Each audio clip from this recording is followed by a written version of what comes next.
Cuidado com as armadilhas que o inimigo tem preparado para você, principalmente quando as coisas estão indo bem, principalmente quando você está prosperando diante de Deus. Sabe quando nas nossas vidas as coisas começam a dar certo e a palavra de Deus começa a se cumprir, você começa a prosperar e vem aquela alegria no seu coração, pelas bênçãos que você está recebendo, pelo avanço que você está tendo?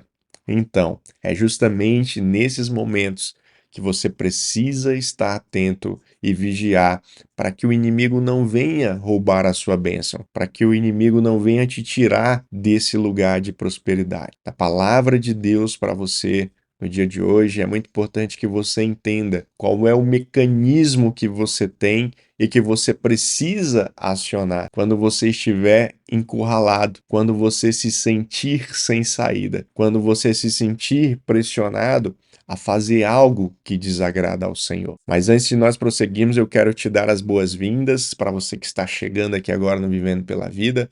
Te convido a já seguir aqui o nosso perfil e curtir a nossa mensagem. Lembrando também que estamos nas principais plataformas de podcast, então basta procurar por Vivendo pela Vida Cast. Bom, quem nunca numa situação de paz, numa situação de progresso, numa situação de harmonia, não foi tentado pelo diabo ou não recebeu propostas indecorosas ou foi colocado em situações desconfortáveis para te tirar do foco, para te tirar do caminho ao qual o Senhor te colocou. E para que você entenda melhor isso, nós vamos recorrer aqui à história de um personagem que passou por algo exatamente como nós estamos descrevendo aqui. Um homem que Deus escolheu, que Deus chamou com um propósito, mas quando as coisas estavam dando certo na sua vida, quando as coisas começaram a prosperar, né, a se ajustarem, ele passou por um problema muito grande. Mas para que ele pudesse sair desse problema, ele tomou uma atitude. E eu quero te dizer que a atitude é essa, para que você guarde no seu coração e que você tenha ela como um mecanismo para que você a use sempre que for necessário. Lá em Gênesis, capítulo 39, ali a partir da metade do versículo 6,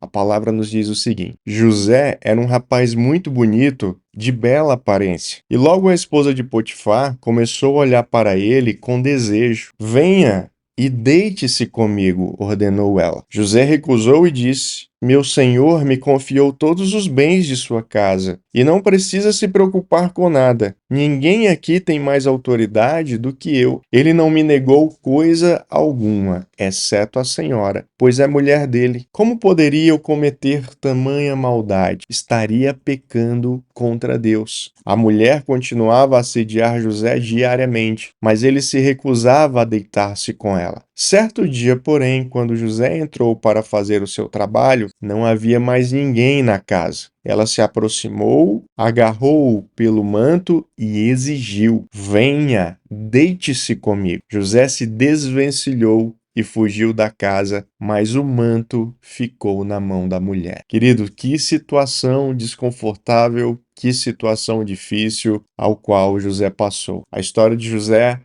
você já conhece um pouco, né? José vivia com sua família, com seu pai, seus irmãos. Seus irmãos o venderam como escravo, depois de uma tentativa frustrada de matá-lo, e aí ele acabou sendo vendido para Potifar, um oficial egípcio. E dentro da casa de Potifar, ele alcançou o cargo mais alto, né, que um servo poderia ter, que é o de administrador. Então, o administrador ele tem acesso à casa, ele tem acesso aos bens, ele tem acesso à vida cotidiana da família. Então, diariamente, José estava ali com eles. José tinha acesso a tudo. Só que dentro desse cenário, nós temos agora a figura da esposa de Potifar. E ela se afeiçoa, então, por José, que era um rapaz bonito, um homem inteligente, ou seja, ele tinha uma bela aparência. E dentro desse cenário, a esposa de Potifar acabou, então, se interessando por José e quis deitar-se com ele. Então pensa só que situação complicada. Naquela época era comum sim, né, dentro da cultura, dentro daquilo que eles tinham, era comum às vezes, né, alguns homens que detinham de cargos importantes terem mais de uma esposa, terem mais de uma mulher.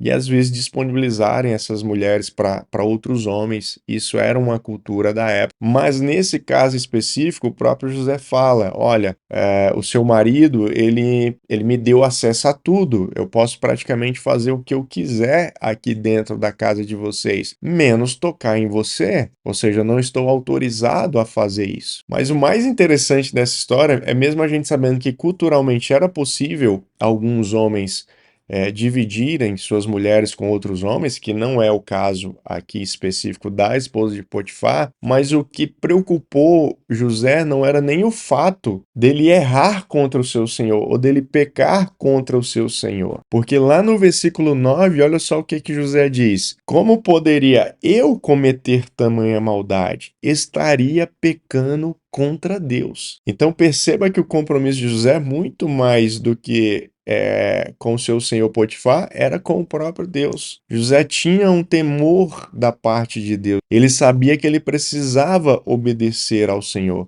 Ele precisava seguir os preceitos divinos na sua vida, para que ele pudesse continuar avançando, para que ele continuasse prosperando e para que o propósito de Deus se cumprisse na sua vida. Querido, Deus está falando para você no dia de hoje que muitas vezes você vai se encontrar em situações assim como a de José. Você está lá cumprindo a palavra, você está sendo obediente, você está andando em santidade. Você está fazendo as coisas corretas. Mas existirão situações onde o inimigo tentará se aproveitar dessa situação, onde muitas vezes você estará sozinho, como era o caso de José, né? Ele estava sozinho em casa. Então o inimigo preparou essa armadilha justamente quando ele estava só, onde não existiam testemunhas, não existiam pessoas que ele pudesse falar ou pedir ajuda. Ou seja, ali era ele, Deus. Então é justamente nesses momentos, quando você está mais vulnerável, é aí que o inimigo vai tentar derrubar você. E por isso é muito importante você estar atento, assim como José estava. E a reação de José e o dispositivo que ele teve foi de fugir. José viu o problema, viu a situação constrangedora a qual ele se encontrava e ele fez simplesmente ali acionar o seu mecanismo de fuga. A palavra diz que ele saiu correndo, ou seja, ele nem ficou ali para debater, para dialogar, e muito menos para orar, porque não havia tempo. Ou seja, ali, se ele fica mais alguns segundos, de repente a sua carne poderia falar mais alto e ele poderia acabar cedendo às tentações de pecar dentro daquele cenário. Então, a palavra de Deus para você é que você tenha cuidado para que você perceba os perigos que podem surgir na sua vida. E, se necessário, você acione o mecanismo que José acionou, que é o mecanismo de fuga, de sair, de correr, de se livrar, de não ter mais contato. E por que isso é importante? Justamente para que você não perca a sua bênção, justamente para que você não perca o foco, para que você não perca o seu caminho. Nós sabemos que Deus perdoa sim. Nós sabemos que Deus, ele pode sim reajustar as coisas. Porém, o pecado ele traz muitos sofrimentos para a vida do ser humano. O pecado traz muita culpa, traz muita dor, traz muita angústia. E o que o Senhor está falando com você hoje é que você não precisa passar por isso. Se você souber identificar os perigos, se você souber identificar o momento em que o inimigo está tentando derrubá-lo e fugir e realmente sair da presença, às vezes isso significa você ter que deletar algo. Às vezes significa você ter que parar de conversar com alguém ou ter amizade com alguém. Significa às vezes você excluir alguém das suas redes sociais, do seu círculo de amizade, enfim. Qualquer pessoa que esteja atrapalhando a sua jornada com Deus, você precisa fugir, se desconectar, se desligar dessa pessoa. Entenda que para alcançar os objetivos, os sonhos que Deus tem para a sua vida, é importante que você se mova por propósito e não por necessidade.